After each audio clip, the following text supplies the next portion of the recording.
খেয়াল করেন, একটা মানুষের জন্ম থেকে মৃত্যু, রান্নাঘর থেকে সংসদ ভবন, সকাল থেকে সন্ধ্যা, আর বাকি রইল কি ঘুম থেকে ওঠা, ঘুমাইতে যাওয়া।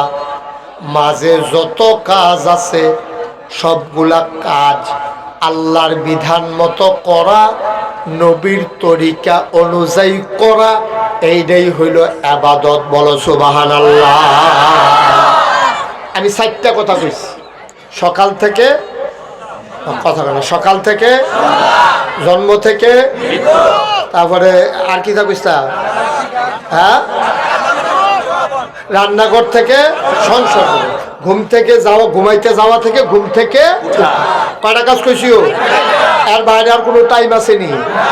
কথা কচ্ছে আপনার সব টাইম আছে। আর জন্ম থেকে মৃত্যু হলে তো আপনি ফুটারে বিক্রি হয়ে পড়ছেন না, বিক্রি হয়ে জন্ম থেকে মৃত্যু আর কোনো বাইরে টাইম আছে? আমরা সকাল থেকে সন্ধ্যার বাইরে টাইম আছে?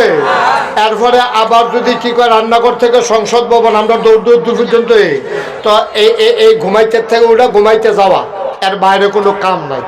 এর ভিতরে যতগুলা কাজ আপনি করবেন, গৃহস্থী করবেন, খাওয়া দাওয়া করবেন, বিয়া করবেন, বাচ্চা কাচ্চা হইব, নাইনাত করইব, দোকানদারি করবেন, তারপরে কি আপনি চাকরি করবেন, আপনি ব্যবসা করবেন, আপনার ফিরালি, আপনার ইমামতি, আপনার দোকানদারি, আপনার কন্ট্রাক্টারি, যা কিছু আছে সবগুলো করতে হবে 2টা নিয়মে।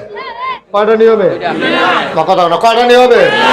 একটা হলো বিধান মানবো কার? আল্লাহ। তরিকা মানবো কার? নবী। সুবহানাল্লাহ কয় না রে? তাহলে বিধান মানবো আল্লাহ, তরিকা মানবো নবীজি।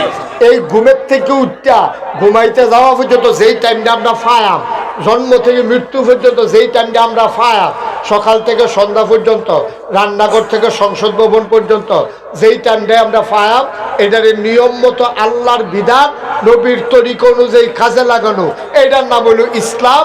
আর এই ইসলাম যারা মানবো তারা হইল মুসলমান। সুবহানাল্লাহ।